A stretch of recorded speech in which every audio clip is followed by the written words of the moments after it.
مراحل سفر معراج، حقیقت معراج کے چند گوشے بیان کرنے کے بعد اب ہم مختلف احادیث مبارکہ کی روشنی میں واقعہ معراج کی جملہ تفصیلات بیان کرتے ہیں۔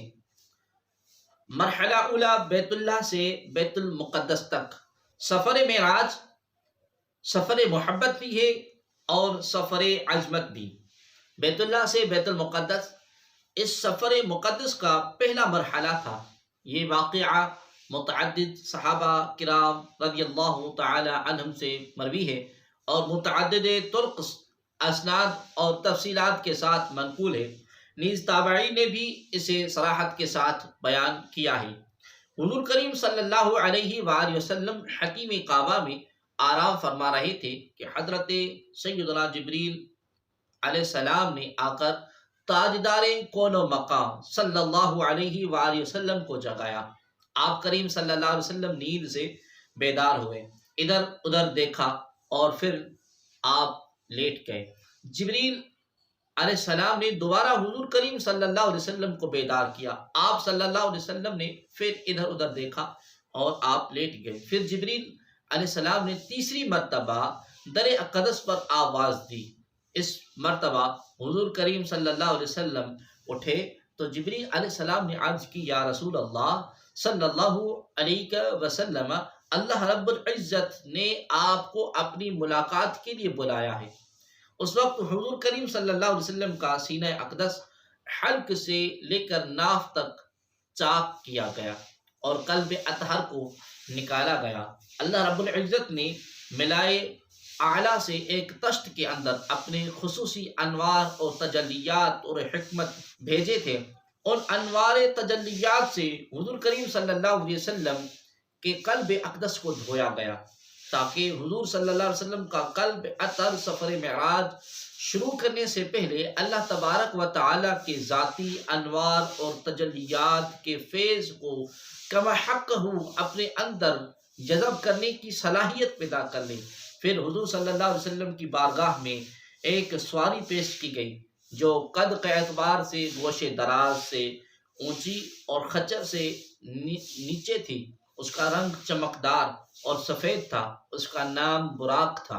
حضرت مالک بن صعصع سے مروی ہے کہ رسول اکرم صلی اللہ علیہ وآلہ وسلم نے فرمایا کہ میں حجر، دوسری روایت میں حکیم کا ذکر ہے کہ میں نیند اور بیداری کے درمیان کیفیت میں تھا جب میرے پاس آنے والا یعنی فرشتہ آیا۔ اس نے میرا سینہ یہاں سے یہاں تک چیرا، پھر میرے دل کو نکال کر غسل دیا، پھر دوبارہ اندر رکھ دیا۔ پھر ایک سواری لائی گئی جو خچر سے چھوٹی اور گوشے دراز سے بڑی تھی، اس کا رنگ سفید تھا، اسے براق کہا جاتا ہے۔ بس مجھے اس پر سوار کیا گیا۔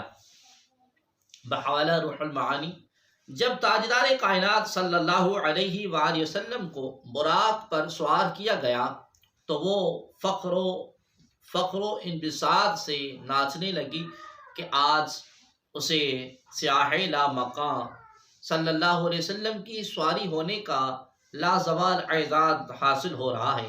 براق اس سعادت عظمیٰ پر وجد میں آ گیا۔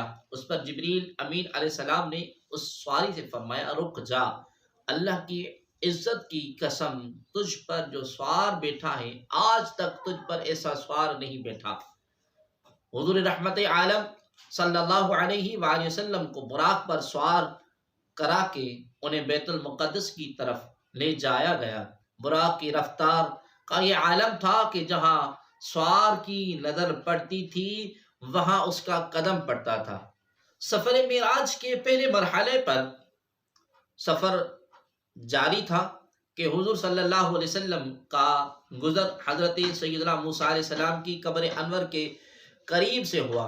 آپ صلی اللہ علیہ وسلم نے دیکھا کہ وہ اپنی قبر میں کھڑے صلات پڑھ رہے تھے۔ انبیاء صف بصف آپ کریم صلی اللہ علیہ وسلم کے استقبال کے لیے کھڑے تھے۔ جب یہ مقدس قافلہ بیت المقدس پہنچا تو باب آپ صلی اللہ علیہ وآلہ وسلم کے استقبال کے لیے کھلا تھا۔ جبریل امین علیہ السلام نے اپنی انگلی سے دروازے کے قریب موجود ایک پتھر میں سوراخ کیا اور براق کو اسے باندھ دیا۔ پھر آپ صلی اللہ علیہ وسلم بیت المقدس میں داخل ہوئے تو تمام انبیاء کرام علیہ السلام آپ کریم صلی اللہ علیہ وسلم کی تعظیم، اکرام اور احترام میں منتظر تھے۔ انہیں حضور صلی اللہ علیہ وسلم کی امامت میں نماز پڑھنے کا شرف حاصل ہوا۔ دوسرا مرحلہ بیت المقدس سے سدرۃ المنتہا تک انبیاء حضور علیہ الصلوۃ والسلام کے اقتداء میں نماز ادا کر کے ادب اور احترام مصطفیٰ صلی اللہ علیہ وسلم سے مشرف ہو چکے تو آسمانی سفر کا آغاز ہوا، اس لیے کہ ہر زمینی عظمت حضور صلی اللہ علیہ وسلم کے قدموں کا بوسہ لے چکی تھی۔ پہلے آسمان پر پہنچ کر آسمان کے دروازے پر دستک دی گئی تو بواب پہلے سے منتظر تھا۔ آواز آئی، کون ہے؟ جبریل نے جواب دیا، میں جبریل ہوں۔ آواز آئی، آپ کے ساتھ کون ہے؟ جواب دیا، یہ محمد صلی اللہ علیہ وآلہ وسلم ہے۔ آج کی رات انہیں آسمانوں پر پذیرائی بخشی جائے گی۔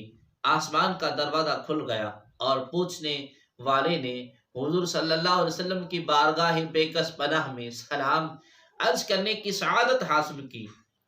مرحبا یا سیدی یا مرشدی، مرحبا۔ فانطلق بی حتی اتی السماء الدنیا فاستفتح، قیل من هذا؟ قال جبریل۔ ومن معك؟ قال محمد۔ قیل قد ارسل الیہ؟ قال نعم۔ قیل مرحبا به فنعم المجیء جاء۔ پھر آپ صلی اللہ علیہ وسلم آسمانوں کی طرف بڑھے اور جب آسمانی دنیا پر آئے تو دروازہ کھٹکھٹایا۔ آواز آئی، کون؟ جبریل نے کہا، جبریل۔ پھر کہا گیا، آپ کے ساتھ کون؟ تو انہوں نے کہا کہ محمد صلی اللہ علیہ وسلم۔ پھر پوچھا گیا، انہیں بلایا گیا ہے؟ جبریل نے کہا، ہاں۔ آواز آئی، خوش آمدید، کتنا اچھا آنے والا آیا۔ تاجدار کائنات حضور رحمت عالم صلی اللہ علیہ وآلہ وسلم کی ملاقات حضرت سیدنا آدم علیہ السلام سے ہوئی۔ انہیں بتایا گیا کہ یہ آپ کے جلیل القدر فرزند ہیں، ختم المرسلین ہیں، یہی حضرت محمد صلی اللہ علیہ وسلم ہیں، یہی کل کائنات کے سرتاج ہیں۔ آقائے دو جہاں صلی اللہ علیہ وسلم نے دادا جان کہہ کر سیدنا آدم علیہ السلام کی بارگاہ میں سلام ارشاد فرمایا۔ حضرت سیدنا آدم علیہ السلام نے سلام کا جواب بھی عرض کیا اور اپنے عظیم فرزند کو دعاؤں سے بھی نوازا۔ اس کے بعد مہمان عرش حضور پرنور صلی اللہ علیہ وآلہ وسلم کو دوسرے آسمان کی طرف اٹھایا گیا۔ پہلے آسمان کی طرح بواب نے دوسرے آسمان کا بھی دروازہ کھولا۔ یہاں حضور علیہ السلام کی سیدنا عیسیٰ علیہ السلام اور حضرت یحییٰ علیہ السلام سے ملاقات ہوئی۔ اس یادگار ملاقات اور آسمان کے ملکوتی مشاہدات کے بعد آپ صلی اللہ علیہ وسلم کو تیسرے آسمان پر اٹھایا گیا۔ تیسرے آسمان پر حضور صلی اللہ علیہ وسلم کی ملاقات سیدنا یوسف علیہ السلام سے کرائی گئی۔ تیسرے آسمان کے مشاہدات نورانی کے بعد حضور صلی اللہ علیہ وسلم کو چوتھے آسمان پر پہنچایا گیا۔ چوتھے آسمان پر تاجدار کائنات صلی اللہ علیہ وسلم کی ملاقات حضرت ہارون علیہ السلام سے کرائی گئی۔ اس طرح حضور صلی اللہ علیہ وسلم سفر معراج طے کرتے ہوئے چھٹے آسمان پر پہنچے اور سیدنا موسیٰ علیہ السلام سے ملاقات ہوئی۔ حضرت موسیٰ علیہ السلام کے چشمان مقدس اشک بار ہو گئی۔ حضور صلی اللہ علیہ وسلم کی عظمت اور رفعت کو دیکھ کر رشک کے آنسو چھلک پڑے۔ آپ کی زبان اقدس سے بے اختیار نکلا کہ خدائے بزرگ و برتر کے یہ وہ برگزیدہ رسول ہیں جن کی امت کو میری امت پر شرف عطا کیا گیا۔ میری امت پر جسے بزرگی عطا ہوئی یہ وہی رسول برحق ہیں جن کی امت کو میری امت کے مقابلے میں کثرت کے ساتھ جنت میں داخل کیا گیا۔ مہمان ذی حشم حضور رحمت عالم صلی اللہ علیہ وسلم کی ملاقات ساتویں آسمان پر حضرت ابراہیم علیہ السلام سے ہوئی۔ مشاہدات آسمانی کے نورانی جلووں کے بعد تاجدار کائنات صلی اللہ علیہ وسلم کو سدرۃ المنتہا کے مقام تک لے جایا گیا۔ یہ وہ مقام عظیم ہے جہاں آ کر ملائکہ حتیٰ کہ انبیاء رسول کی بھی پرواز ختم ہو جاتی ہے، جہاں مقرب فرشتوں کے بھی پر جلتے ہیں۔ گویا کہ ملاقات کا سارا نظام اور عالم مقام کی ساری بلندیاں سدرۃ المنتہا پر ختم ہو جاتی ہیں۔ سدرۃ المنتہا کا مقام اولا عالم مکان کی آخری حد اور لا مکان کا ابتدائی کنارہ ہے۔ اس مقام پر تفسیر نشاپوری اور تفسیر در منصور میں ایک حدیث نقل کی گئی ہے کہ فرشتے اللہ رب العزت کی بارگاہ اقدس میں دعا مانگتے تھے کہ اے کائنات کے مالک، جس محبوب صلی اللہ علیہ وسلم کی خاطر تو نے یہ کائنات تخلیق فرمائی، جس پر تو اپنی زبان قدرت سے ہمہ وقت درود پڑھتا ہے، اور ہم بھی تیرے حکم کی تعمیل میں اس ہستی پر درود و سلام کا نذرانہ بھیجتے ہیں، آج وہی مہمان ذی وقار تشریف لا رہے ہیں۔ اے باری تعالی ہمیں اپنے اس رسول محتشم صلی اللہ علیہ وآلہ وسلم کا بے نقاب جلوہ عطا فرما۔ اللہ پاک نے ان مقرب ملائکہ کی دعا کو شرف قبولیت بخشا اور فرمایا کہ تم ساری کائنات آسمانی سے سمٹ کر اس درخت سدرۃ المنتہا پر بیٹھ جاؤ۔ فرشتے ہجوم در ہجوم امڑ پڑے، فرشتوں کی اتنی کثرت ہوئی کہ وہ درخت ان کے نور کے سائے میں آ گیا۔ فرشتوں نے اللہ تبارک و تعالیٰ سے حضور صلی اللہ علیہ وسلم کی زیارت کی خواہش کا اظہار کیا تو انہیں اجازت دے دی گئی۔ پس فرشتوں نے سدرہ یعنی بیری کے درخت کو اپنی کثرت سے چھپا لیا تاکہ نبی کریم صلی اللہ علیہ وآلہ وسلم کی زیارت کر سکے۔ قرآن مجید میں ارشاد ہوتا ہے اِذْ یغشی السدرۃ ما یغشی، سائے میں لے کر چھپا لیا سدرہ کو جس نے چھپا لیا، یعنی ملائکہ کی کثرت نے سدرۃ المنتہا کے مقام عظیم پر قدسیان فلک کو مہمان ذی وقار کے دیدار فرحت آثار کا زوال شرف حاصل ہوا۔ رخ مصطفیٰ ہے وہ آئینہ کہ اب ایسا دوسرا آئینہ نہیں، نہ ہماری بزم خیال میں نہ دکان آئینہ ساد میں۔ جب مہمان عرش آگے بڑھنے لگے تو جبریل رک گئے۔ حضور صلی اللہ علیہ وسلم نے فرمایا جبریل چلو، تو عرض کی لو دنوت انملا لاحترقت، اگر میں ایک چونٹی برابر بھی آگے بڑھا تو تجلیات الہی کے پرتو سے جل جاؤں گا۔ اس مقام پر آقا کریم علیہ الصلوۃ والسلام کو جنت کی سیر کرائی گئی۔ حضور رحمت عالم صلی اللہ علیہ وسلم نے جنت کے احوال کا مشاہدہ فرمایا اور وہاں کی نعمتوں کی زیارت فرمائی۔ حضور صلی اللہ علیہ وسلم جب سفر معراج کی اگلی منزل کی طرف روانہ ہوئے تو جبریل اور براق ساتھ نہ تھے، آپ یکتا اور تنہا ہی اپنے خالق کائنات کے اذن سے روانہ ہوئے۔ اللہ رب العزت نے اپنے مہمان عرش کی سواری کے لیے ایک سبز رنگ کا ملکوتی اور نورانی تخت بھیج دیا۔ اس تخت کا نام زخرف تھا۔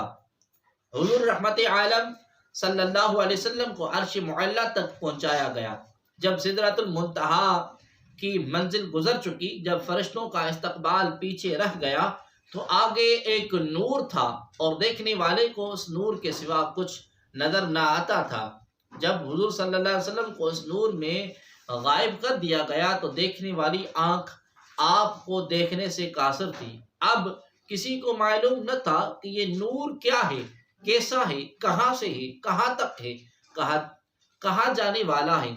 اس حصار نور میں داخل ہونے کے بعد مہمان ذی حشم حضور رحمت عالم صلی اللہ علیہ وسلم نے عرش معلیٰ کی سیر کی۔ اس کے بعد مہمان مکرم کو بڑی عزت وقار کے ساتھ آگے لے جایا گیا۔ تیسرا مرحلہ سدرۃ المنتہا سے وصال الہی تک سفر معراج کا نقطہ عروج ہے۔ یہاں سے سفر کا ایک نیا مرحلہ شروع ہوتا ہے۔ آگے ایک عالم نور تھا، انوار تجلیاتی الہی پرفشاں تھے۔ اللہ رب العزت کی ذاتی اور صفاتی تجلیات سے بھرپور عالم لامقام کے جلوے ہر سو جلوہ ریز تھے۔ مہمان عرش حضور رحمت عالم صلی اللہ علیہ وسلم کو تنہا ان جلووں میں داخل کر دیا گیا۔ سب سے پہلے اللہ پاک کے اسماء کے پردے ایک ایک کر کے گزرتے رہے اور ہر اسم مبارک کے رنگ سے حضور صلی اللہ علیہ وسلم کو گزارا گیا حضور رحمت عالم صلی اللہ علیہ وآلہ وسلم عالم بیداری میں تھے، لہذا اس عجیب سی کیفیت کو دیکھ کر بتقاضۂ بشریت کچھ معمولی سی وحشت بھی محسوس فرمانے لگے، جیسا کہ انسان اکثر لمحات تنہائی میں محسوس کرتا ہے۔ جو ہی حضور صلی اللہ علیہ وسلم کے قلب اقدس پر یہ کیفیت وارد ہوئی، اللہ رب العزت کی طرف سے آواز آئی، کف یا محمد صلی اللہ علیہ وسلم ان ربک یصلی، پیارے محمد صلی اللہ علیہ وسلم رک جا، بے شک تمہارا رب استقبال کے لیے قریب آ رہا ہے۔ موجودہ معراج میں یہاں تک کا سفر محبت و عظمت تھا، اب یہاں سے آگے سفر وصال شروع ہوتا ہے۔